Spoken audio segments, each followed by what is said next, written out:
Hello everyone, कैसे हो भाई मैं आपका अपने यूट्यूब चैनल पर स्वागत करता हूं, राजेश भाटी एवरग्रीन पे। तो प्यारे भाई, मैं आज आपके लिए इसका जो है रेलवे के यानी के लिए बहुत ही इंपॉर्टेंट क्वेश्चन का सेट लेके आया हूं, जो कि बुक्स का नाम है लूसेंट की, यानी कि लूसेंट की साइंस की बुक है, जिससे मैं इन क्वेश्चनों को पिक कर रहा हूँ। ठीक है प्यारे भाई, इसका जो सेट नंबर 2 है आज का जो मैं सेट नंबर 2 को लेके आया हूँ इसके लिए और कल की वीडियो में मैंने क्वेश्चन नंबर 1 से लेकर 27 तक मैंने ख़त्म किए थे। ठीक है, आज हम स्टार्ट करेंगे 28 से। ठीक है प्यारे भाई, तो और मैं आपको बता दूं, ये जो इम्पोर्टेंट रहेगी वीडियो, एनटीपीसी का जो एग्ज़ाम है फ़िलहाल अब जल्दी में हो जाएगा, क्योंकि एनटीपीसी के फॉर्म कल से भरने चालू हो गए हैं। और आपके लिए सबसे इम्पोर्टेंट वीडियो ये एएलपी और टेक्नीशियन के लिए बहुत ज़्यादा महत्वपूर्ण वीडियो रहेगी, और आने वाले रेलवे के कोई भी एग्ज़ाम हो उसके लिए बहुत इंपॉर्टेंट क्वेश्चन है जो कि इसमें साबित होंगे आपके लिए। तो ठीक है दोस्तों, मैं इस वीडियो को शुरू करता हूँ क्वेश्चन नंबर 28 से। तो इसमें क्या बोल रहा है कि जल के आयतन यानी कि जो जल है, वाटर है, इसका जो वॉल्यूम है में क्या परिवर्तन होगा यदि तापमान यानी कि टेम्परेचर 9 डिग्री सेल्सियस से गिरकर यानी कि नीचे आकर 3 डिग्री सेल्सियस कर दिया जाता है, तो क्या फ़र्क पड़ेगा। देखो, आप मान के चलो कोई टप है, यानी कि कुछ भी ले लो, 2 ये टप ले लो। इसमें यानी कि जो वाटर का आयतन है, पहले 9 डिग्री सेल्सियस है, दूसरे में क्या भाई 3 डिग्री सेल्सियस, यानी कि जो गिर कर है कितना हो गया 3 डिग्री सेल्सियस। तो क्या फ़र्क पड़ेगा। आप इसकी एक ट्रिक रखो, जब भी जो इसका टेम्परेचर बढ़ रहा हो पहले और बाद में घट रहा हो, तो आपको याद होना चाहिए। देखो 9 से 3 के लिए जा रहा है, 3 से 9 के लिए, तो आप देखो कि कमी आ रही है। क्या भाई, कमी आ रही है। फिर उसके बाद में जब बढ़ेगा अचानक, इसमें जो वृद्धि होगी, तो वो क्या है, फिर वॉल्यूम बढ़ेगा। तो इसके लिए आप ये ट्रिक रखोगे। बाकी इसका जो कॉन्सेप्ट है बहुत लंबा कॉन्सेप्ट है, क्योंकि इस कॉन्सेप्ट को मैं आपको नहीं बता पाऊँगा। क्योंकि ये वीडियो मैं 15 मिनट की सेट करने वाला हूँ आज, जो 15 मिनट तक की वीडियो रखूँगा, क्योंकि वीडियो जो ज़्यादा लंबी हो जाती है इसके कारण। ठीक है दोस्तों, अगर आपको थ्योरी की कॉन्सेप्ट की वीडियो चाहिए तो आप कमेंट में बोल देना। ठीक है प्यारे भाई, तो देखो इसका जो राइट आंसर है वो हो जाएगा पहले जो यानी कि सी ऑप्शन ठीक है इसका। पहले जो है घटेगा, ठीक है प्यारे भाई, और बाद में बढ़ेगा। ठीक है, आयतन पहले तो घटेगा वॉल्यूम, एंड उसके बाद आप इसका जो आयतन है फिर वो बढ़ जाएगा। ठीक है, पहले घटेगा फिर बढ़ जाएगा। ये इसका राइट आंसर हो जाएगा। क्वेश्चन नंबर 29 पे मैं आ रहा हूँ। देखो क्वेश्चन नंबर 29 बहुत इंपॉर्टेंट क्वेश्चन है। आप इसे, क्योंकि ये आरआरबी 2004 में आया हुआ है और एमपीपीएस में भी आया हुआ 2009 में। ठीक है, तो क्वेश्चन क्या बोल रहा है, देखो एक बीकर है, यानी कि बीकर हो गया बर्तन, कोई भी एक बर्तन ले लो। ठीक है, बर्तन ले लिया मैंने, टप ले लिया कोई भी, में पानी पर बर्फ़ तैर रही है। ठीक है भाई, ये कोई इसमें जो वाटर भरा हुआ है, इसमें जो बर्फ़ है ये तैर रही है। जब बर्फ़ पूर्णतः यानी कि पूरी तरीक़ा से पिघल जाएगी, तो बीकर में पानी का जो स्तर है कैसा रहेगा, बढ़ेगा या घटेगा, या फिर कोई भी परिवर्तित नहीं रहेगा, पहले बढ़ेगा बाद में घटेगा। देखो ये तो बिल्कुल गलत है, मैंने आपको अभी बता दी वो कॉन्सेप्ट। और बी है, ये घटेगा, ये भी गलत है, और बढ़ेगा, ये भी गलत। देखो ऑप्शन सी इसका राइट आंसर हो जाए। क्यों, देखो पानी का, यदि आप एक काम करो, कोई भी टप लेना, उसमें पानी गेर देना, उसमें एक आइस यानी कि बर्फ़ का टुकड़ा गेरना, तो जो बर्फ़ है वो पिघलना चालू हो जाएगी। ठीक है, पिघलेगी। जब पिघल के ये अपनी जो इसकी जो अवस्था है वो बदल जाएगी, किसमें, द्रव में, यानी कि लिक्विड हो जाएगी, ठोस से लिक्विड की तरफ बढ़ेगी ये। तो जो पानी का जो लेवल है वो ज़्यादा से ज़्यादा इतना ही बढ़ेगा, यानी कि बिखरेगा नहीं है बिल्कुल भी। ठीक है प्यारे भाई, बिखरता कब, जब यानी कि टप भी फुल भरा हुआ पानी से और उसमें तुम बर्फ़ गिर रहे हो, तो जब ऑटोमेटिक ही पानी जो बिखर जाएगा, क्योंकि ये अपनी एक अवस्था को ग्रहण करता है, अपनी शेप लेगा इसमें बर्फ़। ठीक है, तो इसमें जो राइट आंसर हो जाएगा सी, क्या उतना ही रहेगा, यानी कि कोई भी परिवर्तित नहीं होएगा वाटर में। क्वेश्चन नंबर 13 पर आता हूँ मैं, क्या है क्वेश्चन नंबर 30। देखो इसमें क्या बोल रहा है, जब किसी बोतल में, कोई भी बोतल ले लो आप, ठीक है, जब किसी बोतल में, ठीक है भाई, जब किसी बोतल में पानी भरा जाता है और उसे जमने दिया जाता है, तो बोतल टूट जाती है। क्यों, भाई आप एक काम करो, आपने फ्रिज लिया, फ्रिज की जो फ्रीजिंग होती है जिसमें बर्फ़ जमाते हैं हम, इसमें बोतल रख दो, ठीक है, बोतल ये इसमें रख दी मैंने। तो आप देखोगे कि इसमें जब बहुत ज़्यादा बर्फ़ की जो इसका जो टेम्परेचर है अगर माइनस पे आ जाता है बहुत कम पे, तो इसमें बर्फ़ जमेगी, तो बर्फ़ जमने के बाद बोतल जो फूट जाएगी। ऐसा क्यों होता है? देखो ऐसा इसलिए होता है क्योंकि इसमें क्या है, मैं आपको बता दूँ, जो इसका वॉल्यूम होता है, देखो इसका जो राइट आंसर हो जाएगा ए। क्या भाई? पानी जमने पर फैलता है, जो पानी का जो वॉल्यूम होता है, आयतन, वो फैलता है, ठीक है, जिसके कारण जब बर्फ़ जमेगी तो बोतल को फोड़ देगी, यानी कि फाड़ देगी, ठीक है। राइट आंसर इसका ए हो जाएगा क्वेश्चन नंबर 30 का। क्वेश्चन नंबर 31 पे मैं आ रहा हूँ, जो कि इम्पोर्टेंट क्वेश्चन नहीं, बहुत ही ज़्यादा इम्पोर्टेंट है आपके लिए। देखो क्वेश्चन नंबर 31 क्या है? सड़क पर, क्या भाई, सड़क पर चलने की अपेक्षा बर्फ़ पर चलना कठिन है, क्योंकि देखो अगर आप, ये सड़क है ये सड़क है, आप इस पर चल रहे हो, ठीक है प्यारे भाई। अब जब आप इस पर चलोगे, अरे इधर है बर्फ़, बर्फ़, ठीक है, इस ये है बर्फ़, बर्फ़, और ये है सड़क। अब अगर मैं दोनों की बात कर रहा हूँ, ये तो है क्या, बर्फ़, और ये सड़क। जब कोई व्यक्ति बर्फ़ पर सड़क पर चलता है, देखो बर्फ़ का क्या होता है, जो एक एक होता है घर्षण, क्या भाई, घर्षण। अब जब बर्फ़ पे चलोगे तो इसमें तो घर्षण जो बहुत कम हो जाएगा, यानी कि बिल्कुल स्लिप करोगे आप। और जो सड़क है, सड़क होती है खुदड़ी, यानी कि इस पे जो घर्षण है कैसा हो जाएगा, इसमें बहुत ज़्यादा होता है घर्षण, या में कम होता है, इसमें ज़्यादा होता है, जिसके कारण हम, देखो अब जैसे कि वर्षा के दिन चल रहे हैं, तो आप पे पता होगी, अगर आप जो वर्षा में चलोगे यानी कि मिट्टी पे, तो आप रिपट जाओगे। क्यों रिपट जाओगे? क्योंकि जो घर्षण है ना, घर्षण वो ये इधर बहुत कम हो जाता है, जिसके कारण आप फिसल जाते हो। और जो आपकी चप्पल होती है, ये चप्पल, चप्पल में आपने देखा होगा खुदड़ी बनाई जाती है, क्यों? क्योंकि इसमें जो घर्षण बल है, जो कम की जगह ज़्यादा करा जाता है घर्षण। जितना घर्षण ज़्यादा रहेगा, जूता होगा, उसका सॉल होगा, चप्पल होगा, तो उसका जो घर्षण बढ़ाया जाता है, ताकि आप स्लिप ना करो, रिपटो ना। तो यही वजह है कि जिसके कारण बर्फ़ पर हम स्लिप कर जाते हैं, यानी कि चलना कठिन है और सड़क पर चलना आसान होता है। यही इसमें कॉन्सेप्ट फॉलो करता है। क्वेश्चन नंबर 31 का राइट आंसर हो जाएगा डी। क्यों भाई? बर्फ़ में सड़क की अपेक्षा, जो बर्फ़ है सड़क की अपेक्षा घर्षण कम होता है, उसमें क्या है, घर्षण बहुत ही कम होता है, ठीक है प्यारे भाई। अब क्वेश्चन नंबर मैं चलता हूँ 32 पे। क्वेश्चन नंबर 32 क्या है? क्वेश्चन नंबर 32 क्या है?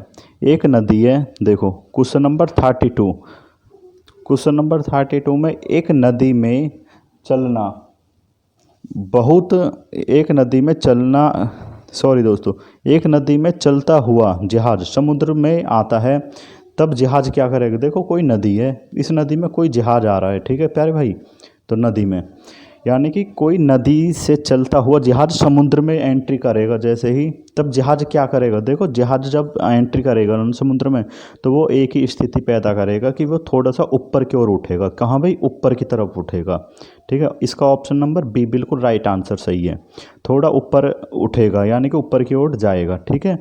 ये गलत आंसर है, जो थोड़ा नीचे जाएगा गलत है, और डी भी गलत है, ठीक है प्यारे भाई। तो क्वेश्चन नंबर 33 पे आता हूँ मैं। देखो क्वेश्चन नंबर 33 क्या बोल रहा है?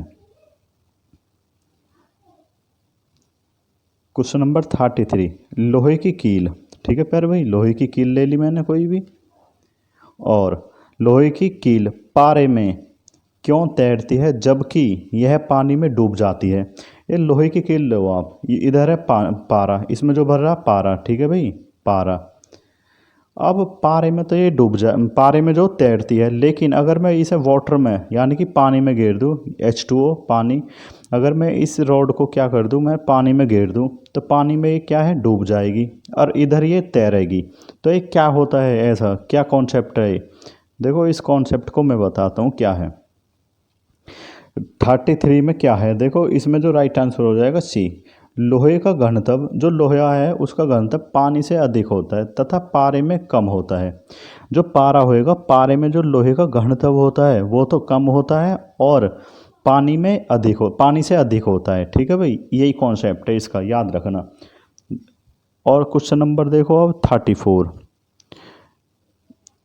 क्वेश्चन नंबर 34 क्या बोल रहा है? देखो ये इम्पोर्टेंट है भाई, बहुत ज़्यादा इम्पोर्टेंट क्वेश्चन है ये, ठीक है, आपको याद रखना, बहुत ही बार क्वेश्चन वन डे एग्जाम में तो बहुत बार रिपीट हुआ है, ठीक है। जीडी वगैरह में तो जीडी के लिए तो बहुत इंपॉर्टेंट क्वेश्चन है, वन लाइनर क्वेश्चन। पानी का घनत्व अधिकतम होता है यानी कि मैक्सिमम किस में होता है, देखो 4 डिग्री सेल्सियस पे होता है, राइट आंसर है। क्वेश्चन नंबर 35, वस्तु की मात्रा यानी कि कोई भी वस्तु ले लो, ऑब्जेक्ट की मात्रा बदलने पर अपरिवर्तित रहेगा। यदि कोई वस्तु है बाकी मात्रा तुम कम कर दो ज़्यादा कर दो तो अपरिवर्तित क्या रहेगा, देखो भार है, भार भी बढ़ेगा घटेगा, यानी तुम कम कर रहे हो तो भार क्या हो जाएगा, घट जाएगा। द्रव्यमान है ये भी बदलेगा। और जो घनत्व है, देखो घनत्व और आयतन इन दोनों में बच्चे कंफ्यूज होते हैं बहुत ज़्यादा। तो इसमें जो घनत्व जो होता है, घनत्व ये क्या है, ये अपरिवर्तित रहेगा। बाकी आयतन ये भी बदल जाएगा। ये बी भी गलत है, सी भी गलत है और ए भी गलत। इसका राइट आंसर हो जाएगा डी। क्या भाई, घनत्व। घनत्व अपरिवर्तित यानी कि नो चेंज, इसमें कोई भी चेंज नहीं हो सकता, ठीक है। क्वेश्चन नंबर चलता हूँ मैं 36 पे, इंपॉर्टेंट क्वेश्चन है 36। देखो क्या है, समुद्र में प्लवन करते आइसबर्ग में कितना भाग समुद्र की सतह से ऊपर रहता है। कोई समुद्र है, अगर प्लवन करते हुए यानी कि प्लवन हो तैरते हुए आइसबर्ग यानी कि कोई आइस ले लो तो कितना भाग समुद्र की सतह के ऊपर रहेगा। यानी कि आप इस कॉन्सेप्ट को ऐसे समझो, इसमें जो टप है, जो मैंने टप वाला बताया, इसमें बर्फ़ डूब रही है तो बर्फ़ का कितना हिस्सा जो है समुद्र के ऊपर रहेगा, यानी कि टप में कितना हिस्सा हम देख पाएंगे बर्फ़ के। देखो इसका जो हिस्सा होता है, एक हिस्सा बटे 10, क्या भाई एक हिस्से को देख पाते हैं, जो 10 हिस्सा वो डूब जाता है। इसका राइट आंसर बी हो जाएगा, 1/10।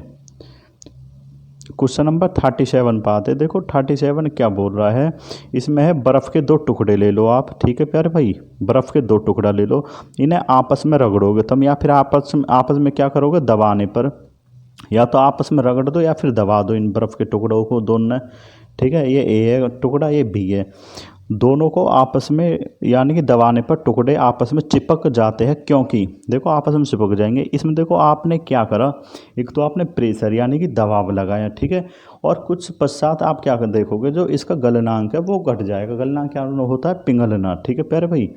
तो इसका जो राइट आंसर हो जाएगा क्या, 37 का जो राइट आंसर हो जाएगा ए। भाई जो दाब है यानी कि प्रेशर है, अधिक होने से बर्फ़ का गलनांक क्या हो जाएगा, घटेगा, ठीक है। इसका राइट आंसर हो जाएगा ए। अब क्वेश्चन नंबर चलता हूँ मैं 38 पे। क्वेश्चन नंबर 38 देखो क्या बोल रहा है, इंपॉर्टेंट क्वेश्चन है, अच्छा भी क्वेश्चन है, आपने कई बार देखा भी होगा आते हुआ, क्योंकि कभी कभी आपको कोई भी पूछ लेता है कि ऐसा क्यों होता है कि पेन की स्याही को कोई जहाज़ में जाता है तो पेन की जो स्याही है वो बिखर जाती है कपड़ों पे, तो ये क्या लॉजिक है। देखो इसका जो 38 क्वेश्चन है वो कह रहा है कि हवाई जहाज़ से यात्रा करते समय, यानी कि आप एक हवाई जहाज़ में जा रहे हो, उसमें बैठे हो, तो आप देखते हो कुछ समय के बाद आपने पेन रखा हुआ है तो पेन से स्याही जो है, जो पेन की स्याही है वो निकलने लगती है, ऐसा क्यों। देखो इसका जो कॉन्सेप्ट है वो अच्छा कॉन्सेप्ट है। इसमें जो यानी कि आप जहाज़ में जा रहे हो तो आप पे पेन है, ठीक है भाई, पेन लेकर जा रहे हो तो इसकी जो स्याही है वो ऑटोमेटिक ही फ्लो हो जाएगी, यानी कि ऊपर निकल जाएगी इसकी जो स्याही पेन की। तो ये क्या है, इसका आंसर हो जाएगा ए। यानी कि जो प्रेशर हम डिपेंड करता है, प्रेशर देखो जितनी ऊंचाई पर आप जाओगे तो वायु दाब होता है, जो एयर प्रेशर होता है वो वहाँ पर कम होता है, क्या भाई, कम, वहाँ पर कमी देखने को मिलती है जितनी ज़्यादा हाइट पर जाओगे आप। तो यही लॉजिक इस पर कार्य करता है कि वायु दाब में कमी के कारण जो हवाई जहाज़ में स्याही का निकलना है, क्या है ये यही तो कारण है कि वायु दाब कम होना, जिसके कारण पेन की जो स्याही है वो कम हो यानी कि निकल जाएगी, ठीक है प्यारे भाई। अब देखो क्वेश्चन नंबर मैं चलता हूँ 39 पे, इम्पोर्टेंट क्वेश्चन है। क्वेश्चन नंबर देखो 39 क्या कह रहा, ऊंचाई, देखो अभी मैंने जो कॉन्सेप्ट 38 में बताया यही कॉन्सेप्ट इसमें भी काम करेगा। देखो ऊंचाई की यानी कि ऊंचाई की जगह पर, यानी कि आप हाइट पर गए, कहीं भी हाइट है बहुत ज़्यादा, वहाँ गए आप घूमने, ठीक है, पर पानी जो है यानी कि वाटर 100 डिग्री सेल्सियस के नीचे के तापमान टेम्परेचर पर क्यों उबलता है। देखो अगर पानी आप उबालना चाहोगे, कहीं आप पहाड़ी हिल एरिया पे जा रहे हो तो आप देखोगे कि ये जो 100 डिग्री सेल्सियस के नीचे के टेम्परेचर पर पानी उबलता नहीं है, ठीक है प्यारे भाई, उबलता है।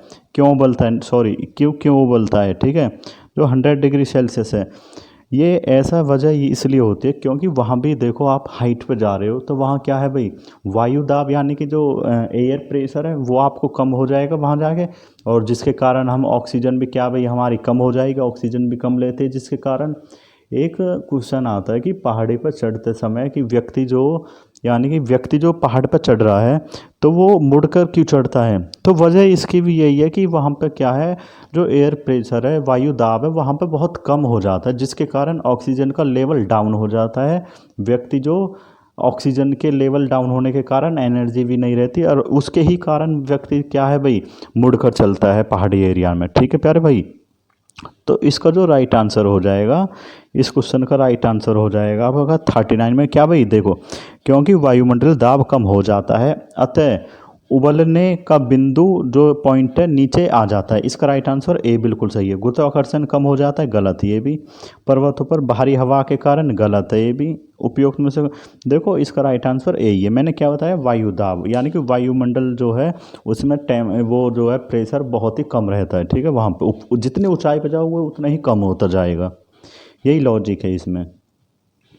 क्वेश्चन नंबर 40 देखो, क्वेश्चन नंबर 40 क्या बोल रहा है कि साबुन के बुलबुले, कोई साबुन ले लो, वहाँ में आपने बुलबुले बना दिए साबुन में। ठीक है, साबुन के बुलबुले आपने देखे होंगे, बुलबुले के अंदर का दाब, जो इसके अंदर प्रेशर है, प्रेशर जो इसका अंदर का दाब है वो क्या है, आप क्वेश्चन के जो आंसर है वो आपके ऑप्शन पर डिपेंड है। देखो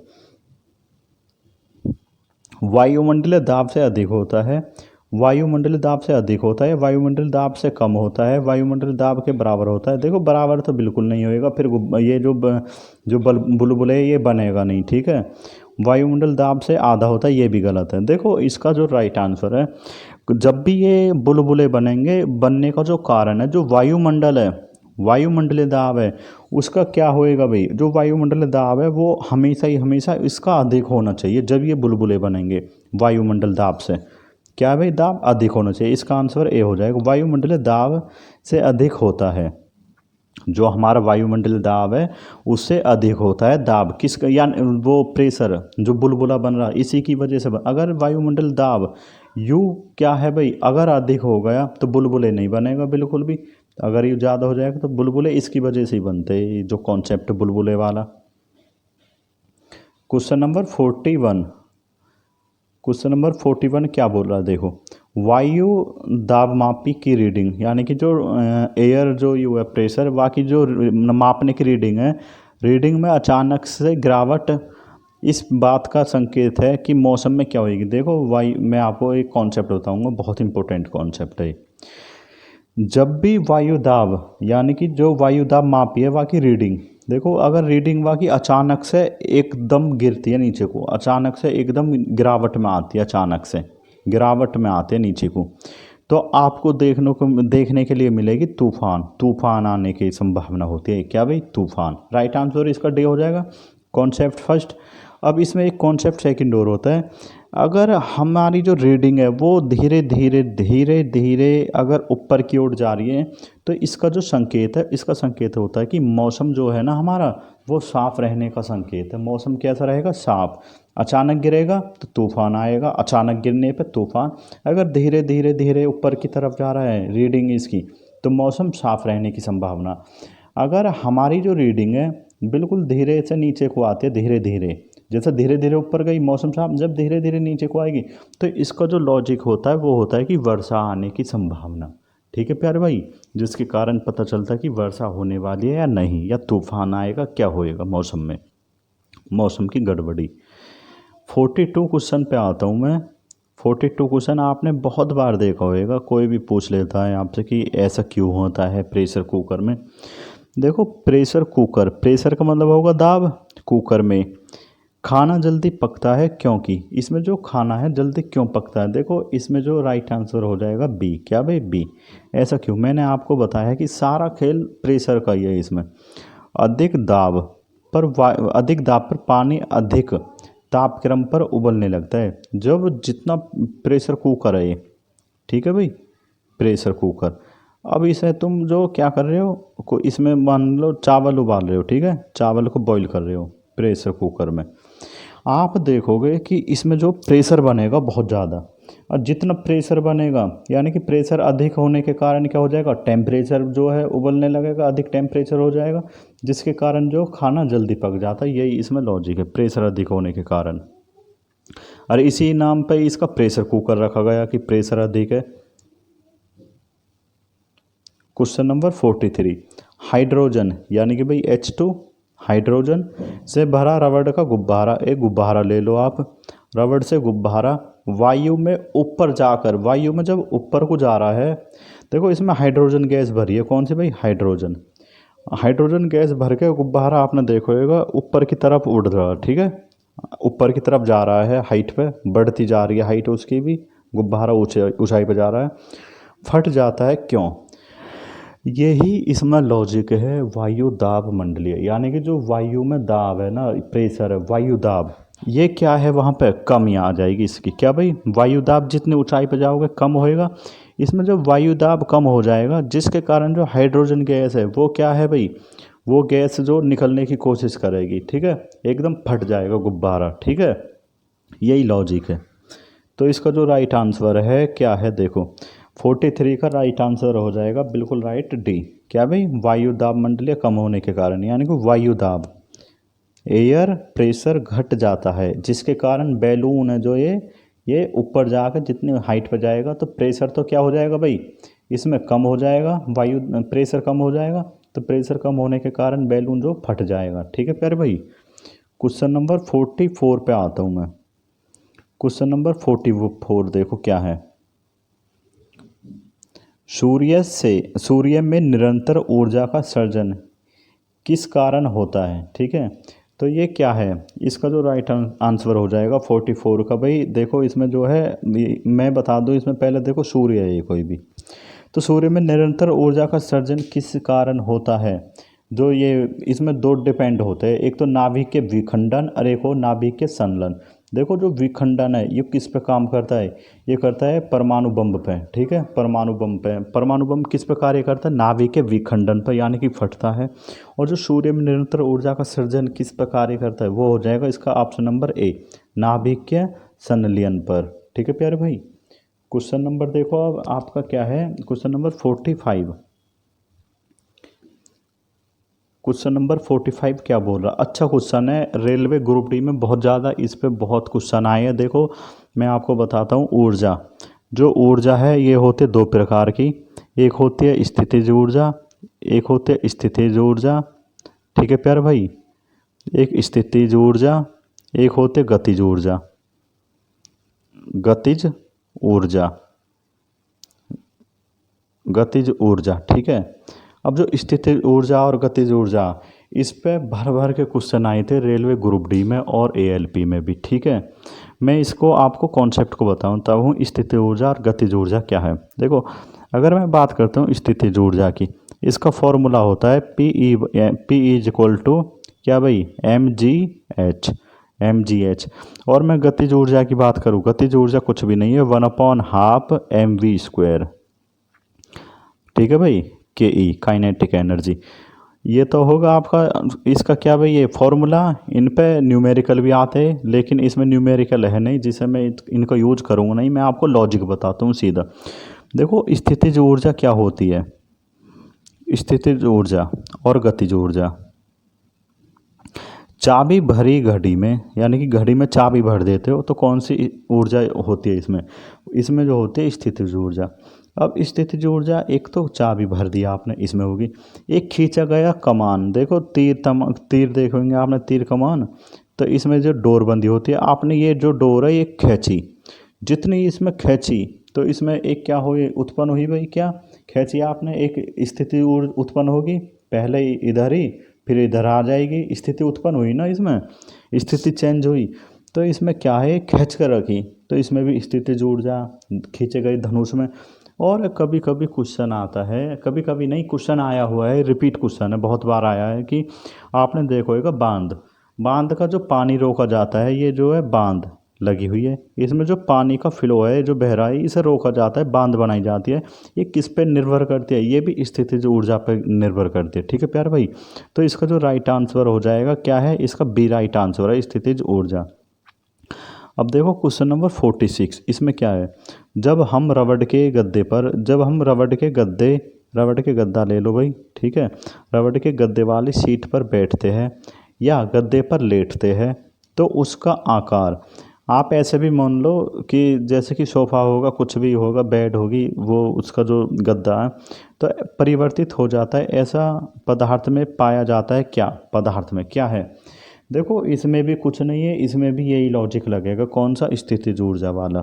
स्थिति ऊर्जा देखो किस पे डिपेंड करती है, mgh हाइट पे। देखो जब आप इस पे बैठे तो आपकी इसकी कुछ ना कुछ तो हाइट हो गई, ठीक है भाई, और इसका m क्या, द्रव्यमान है। अब जो द्रव्यमान है, कुछ भी ले लो आप, और जो इसकी हाइट है, कुछ तो हाइट कम हुई होगी इसकी, मान के चलो इतना तो बैठ होएगा ये, ठीक है, इतनी तो हाइट कम हुई होगी, पिच का तो होएगा इतना, पिच का बोल रहे हैं यदि हम, आपको कोई दिक्कत तो नहीं है इसमें। तो इसका पिचकने का मतलब होता है हाइट में कमी आना। और मैं क्या बता रहा हूँ, स्थितिज ऊर्जा हाइट पे डिपेंड होती है, जितनी हाइट है ये, अब हाइट में कमी आई तो स्थितिज ऊर्जा होगी इसमें, क्या भाई, स्थितिज ऊर्जा। क्वेश्चन नंबर 47 देखो, 47 क्या बोल रहा है, निम्नलिखित में से किसमें गतिज ऊर्जा नहीं है, क्या भाई, गतिज ऊर्जा। देखो गतिज ऊर्जा के लिए क्या है, वन अपॉन यानी कि 1/2 मल्टीप्लाई mv², ये किस पे डिपेंड होती है, ये द्रव्यमान और वेग पे, ठीक है ना, क्या, गतिज ऊर्जा। अब गतिज ऊर्जा से आपको देखने के लिए मिल रहा है कि गतिज का मतलब है कि चलती हुई चीज़, जो भी चीज़ चल रही है उसमें गतिज ऊर्जा, कुछ भी चीज़ चला लो तुम, जैसे कि चलती हुई गोली इसमें भी गतिज ऊर्जा, चलता हुआ हथौड़ा गतिज ऊर्जा, ठीक है प्यारे भाई, और खींचा हुआ धनुष या में क्या है, या में स्थितिज ऊर्जा, इसका राइट आंसर है डी। खींचा हुआ धनुष मैंने अभी बताया, इसमें क्या है, स्थितिज ऊर्जा। और बाकी जो बी है, बहता हुआ पानी, चलती हुई गाड़ी, चलती हुई गोली, चलता हुआ बच्चा, यानी कि लौटता हुआ, जो कभी आपने देखा होगा लौटता हुआ कोई भी फेंक दो आप, सिलेंडर है, फैन चला रहे हो आप लेटे हुए, लोटक बोलते हैं जिसे। तो इसमें भी क्या है, गतिज ऊर्जा, कोई भी जो चल रही है वस्तु उसमें गतिज ऊर्जा है, ठीक है प्यारे भाई। इसका राइट आंसर डी है, खींचा हुआ धनुष, ये नहीं हो सकता गतिज ऊर्जा में। 48 क्वेश्चन देखो, 48 में क्या है, जब एक चल वस्तु की, यानी कि कोई वस्तु चल रही है, वस्तु की गति दोगुनी कर दी जाए या हो जाती है तो उसकी गतिज ऊर्जा क्या होगी। देखो गतिज ऊर्जा मैंने आपको बताई, 1/2 होगी, हाफ मल्टीप्लाई mv, क्या भाई, मल्टीप्लाई mv, सॉरी भाई, 1/2 होगा, यानी कि 1/2 mv²। देखो द्रव्यमान की बात नहीं है, ये कॉन्स्टेंट होता है, इसे हटा दो, इसमें द्रव्यमान देना, ये v की बात है, v²। तो इसमें क्या है, गति कितनी है स्क्वायर में, यानी कि v, यानी कि क्या है भाई, दो गुनी कर दी, दो गुनी का मतलब है दो, तो दो को स्क्वायर कर दो 4, तो कितनी हो जाएगी गतिज ऊर्जा, काइनेटिक एनर्जी कितनी होगी, 2 दूनी 4, तो क्या हो जाएगी, चौगुनी, यानी कि 1/4, 1/4, तो चौगुनी हो जाएगी। तो इसका जो राइट आंसर हो जाएगा, क्या हो जाएगा, क्वेश्चन नंबर 48 का चौगुनी।